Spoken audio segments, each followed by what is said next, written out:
si hablamos de cómo nos han enseñado y cómo hemos aprendido a través de las voces de las generaciones? Para ello necesitamos abordar tres aspectos clave en torno a la educación. El primero tiene que ver con el proceso en el que facilitamos nuevos saberes y permitimos que otros accedan a niveles cognitivos superiores. Estamos haciendo referencia a la enseñanza. Cuando hablamos de enseñanza, sí, podemos referirnos a la acción propia de enseñar. La enseñanza puede atravesar diferentes escenarios, siendo uno de los primeros el hogar y la familia. En este se aproximan las primeras habilidades corporales, lingüísticas y las reglas de la sociedad. Si lo pensamos en este sentido, todos podemos enseñar algo nuevo cada día, ya que el vasto conocimiento sobre el mundo no se encuentra en el interior. Luke 1690 dice que nuestra mente es una pizarra en blanco. Esto nos da la oportunidad de aprovechar toda idea que llegue a nosotros proveniente de un mundo con un sinfín de fenómenos que nos invitan a teorizar en relación a nuestros intereses y necesidades. Si googleamos qué es enseñar, vamos a encontrar un sinfín de conceptos. Digamos que la RAE nos ofrece varias definiciones que desde mi perspectiva nos permiten entender un poco más la educación a través de las generaciones y desde algunas orientaciones o modelos pedagógicos. La primera definición que nos da es instruir, doctrinar, amaestrar con reglas o preceptos. Sí, nos remonta a lo que era el inicio de la educación, tal vez esa tradicional y conductista. La segunda definición que me parece oportuno rescatar es mostrar o exponer algo para que sea visto y apreciado. Pues en términos de una educación moderna, nos traduce la enseñanza como una acción voluntaria, más no impositiva, y que su fin se encuentra en la percepción de que cada persona quiere aprender. Enfocándonos un poco más sobre la enseñanza como acto propio de la educación y como labor de las instituciones, escuelas y colegios, nos pueden surgir algunos interrogantes al respecto. Pero desde las respuestas que se otorguen a dichas preguntas se va a dar un sentido a la tarea de enseñar. Tomando esto de los interrogantes y respuestas, los docentes pueden aclararlas a través de metodologías que orienten su praxis de enseñanza. Estas preguntas están orientadas hacia el rol del docente, la didáctica y la evaluación. Para responder esto, tenemos tres invitadas que nos van a dar su percepción desde la experiencia que tuvieron o han tenido. Bueno, y ellas son tres mujeres muy bellas, muy inteligentes, que hacen parte de tres generaciones diferentes y por lo tanto representan tres momentos diferentes en lo que respecta a la trayectoria de la educación en nuestro país. Bueno, entonces para empezar yo quisiera preguntarles cómo era su profesor o su profesora. Eran como muy rígidos, nos castigaban, eran de rodillas, de rodillas y como encima de unos ladrillitos ahí arrodillados. Nos tiraban las orejitas un poquito y aquí nos castigaban también y nos paraban también al frente del frente del tablero a castigarnos ahí o delante de los niños. O sea que eran muy autoritarios, ¿sí? Eran muy rígidos en ese tiempo, sí. La de Kinder siempre la tengo más presente, era una profesora muy amable, cariñosa, respetuosa, estaba atenta para lo que necesitáramos, siempre nos tenía presente en sus formas de explicarnos, la que recuerdo más. Jennifer es amable, nos hace actividades súper chéveres y siempre es muy bonita conmigo. Aun cuando pues no hago las tareas o me demoro un poco en clase, igual ella siempre me consiente o algo. Por eso, pues si no hago las tareas, pues ella me deja para la otra clase. Ok, muchas gracias.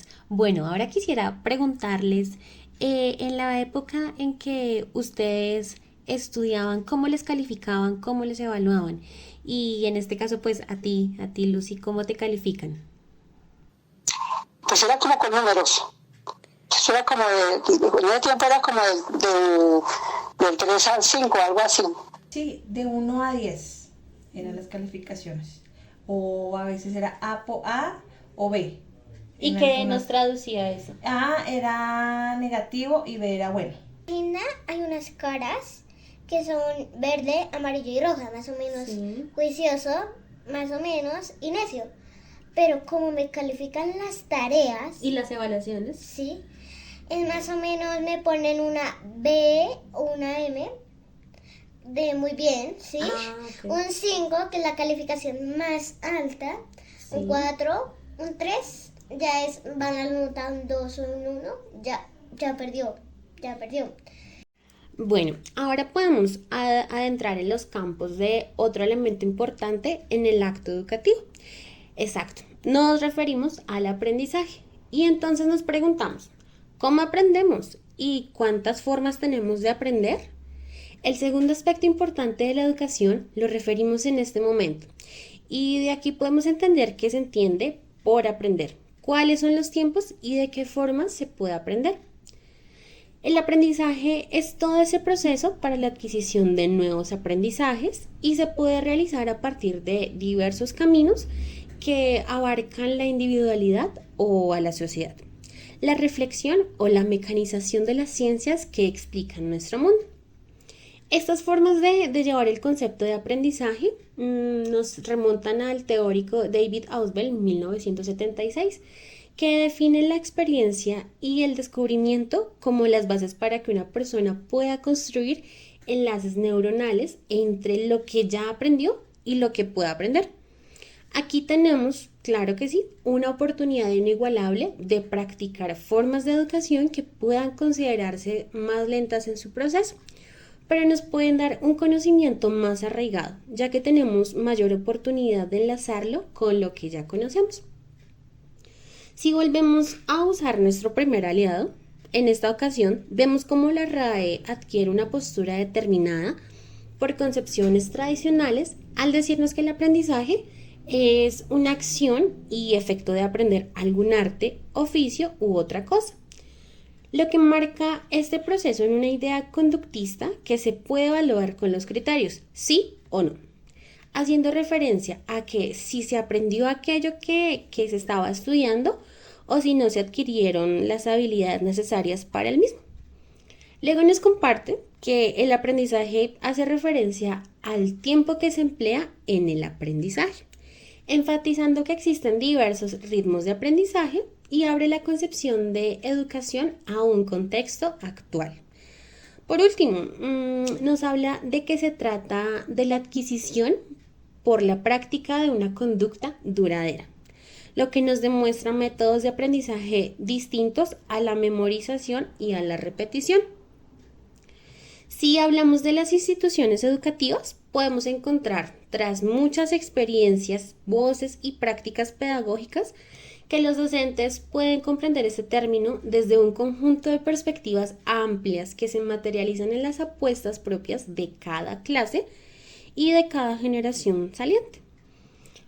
Para continuar hablando sobre el aprendizaje, es importante remontarnos a las teorías que explican el mismo, a partir de diferentes concepciones, pues para nosotros los educadores las teorías son un mecanismo de ayuda, ya que éstas describen, explican y orientan una posible forma en la que los seres humanos adquieren saberes y habilidades.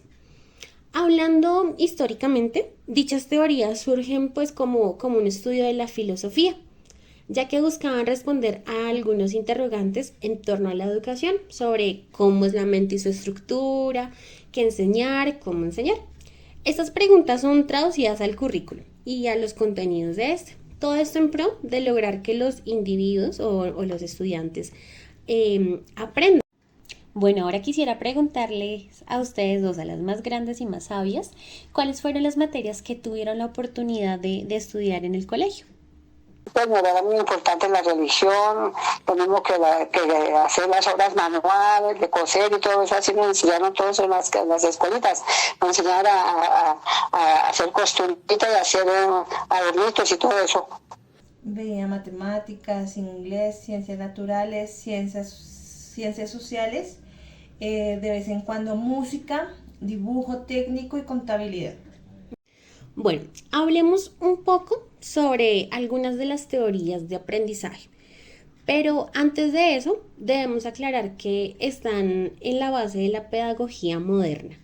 Iré nombrando ciertas y a la vez jugando a definirlas en una sola palabra, siguiendo la propuesta de Franco 2016. La primera que encontramos es el cognitivismo y la defino como procesar. Luego tenemos el conductismo y esta la asocio con repetir. Otra de ellas es el constructivismo y a esta la puedo encasillar en elaborar.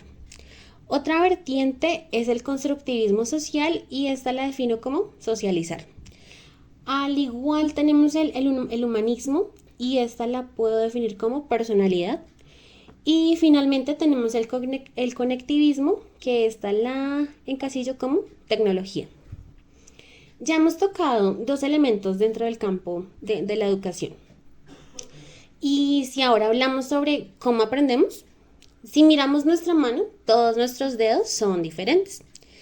Si pensamos en cada persona de nuestra familia y su forma de ser, podemos idearnos que hay diversidad.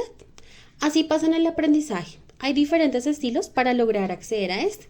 Según Kiffey, 1988, los estilos de aprendizaje nos dan indicios de cómo alguien podría aprender reuniendo datos o rasgos sobre la personalidad, que estos nos van a permitir ver un poco más profundo sus preferencias, sus emociones y habilidades. Y según esto, determinar cuál es su estilo y qué actividades o hábitos de estudio puede poner en práctica para fortalecer su proceso. Si te preguntas, bueno, ¿cómo reconozco la forma en la que se me haría más fácil aprender? Piensa en cuál de tus 5 sentidos es tu mayor aliado. O así lo tratan de expresar el psicólogo Blander y el lingüista Glinder, por medio de su teoría programación neurolingüística. Esta nos dice que es a través de los sentidos cómo nosotros podemos aprender, ya que al cerebro le llegan estímulos que serán procesados por alguna de las áreas sensitivas, ya sea la visual, la auditiva o la kinestésica, para poder recopilar dicha información. Por ejemplo, si tú tienes una buena memoria visual, habilidades lectoescritoras, tu estilo de aprendizaje es el visual. En cambio, si tú vas a encontrar mayor agrado por los idiomas, por la música, por tener espacios de intercambio social, tu fortaleza es el sentido auditivo. Y finalmente, si tú dices, ay no, a mí no me sirve leer o escuchar, a mí me funciona aprender haciendo. Estamos inmersos en una constante práctica, pues déjame decirte que tu estilo de aprendizaje es el kinestésico. Luego de haber hablado un poco sobre el proceso de enseñanza y aprendizaje, llegamos a una última interrogante y es, ¿somos conscientes de nuestro propio conocimiento o de nuestras habilidades mentales principales?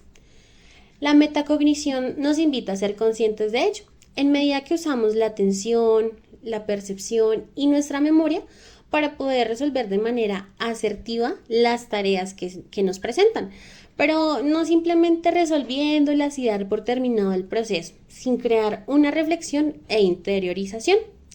Este proceso cognitivo indica una serie de pasos que se deben llevar a cabo para lograr que de alguna manera esa experiencia de resolver alguna tarea tenga significado en las estructuras mentales. El proceso de la metacognición se puede lograr al atravesar y superar 4 peldaños que van a transformar el conocimiento adquirido, pasando de ser un dato más a ahora ser un constructo que va a ser utilizado en algún instante, gracias a que cobró un sentido estratégico y reflexivo. Bueno, esta pregunta es para Lucy. Lucy, quisiera que nos contaras, cuando tú estabas un poco más pequeña, ¿qué era eso que a ti se te dificultaba, que te parecía difícil? Pues me parecía difícil un poco pues las cosas así de matemáticas, porque ahí en pequeña teníamos que aprender sumas, restas y multiplicaciones, ya lo hemos hecho en el Colegio El Triunfo. Cuando estaba en mi jardín yo pequeñita, como tú dijiste, Sí. entonces ahí pues ya pensaba algo difícil, las matemáticas, toda cosa que veíamos ahí. Había juegos, pero pues habían bolos, pero yo siempre me concentraba en los cosas esos, en los palos, Sí, ok. en vez de la pelota. Siempre me daría la mala dirección. Por eso me parece algo difícil los juegos, un poco matemáticas, pero me va bien. ¿Y cómo fuiste mejorando eso? O sea, tú me cuentas que te parecía un poco difícil matemáticas cuando estabas más pequeña, pero ¿cómo fuiste mejorando?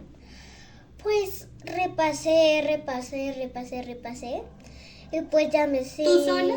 ¿O Sí, a veces me ayudaba mi mamá o mi papá. Pues ya me sé unas tablas, ya sé dividir un poco. Sumar, restas, ya lo sé desde primero. Entonces no me queda tanto difícil las matemáticas. hemos llegado al final de nuestro podcast? Agradecemos a nuestras invitadas por su participación al dejarnos conocer un poco más sobre la educación a través de las generaciones. Pero antes de despedirme, quisiera concluir resaltando lo más importante que es para nosotros como educadores, como estudiantes y como individuos que hacemos parte de una sociedad cambiante, el reflexionar sobre la manera en la que las generaciones han sido enseñadas y cómo el surgimiento de una nueva nos lleva a cultivar, a transformar y a valorar cada una de las experiencias y perspectivas de la educación, en el sentido que se van acomodando los estilos de aprendizaje y la metacognición en cada ser humano para continuar estructurando un mejor sistema educativo. Seguiremos en una próxima oportunidad. Hablamos.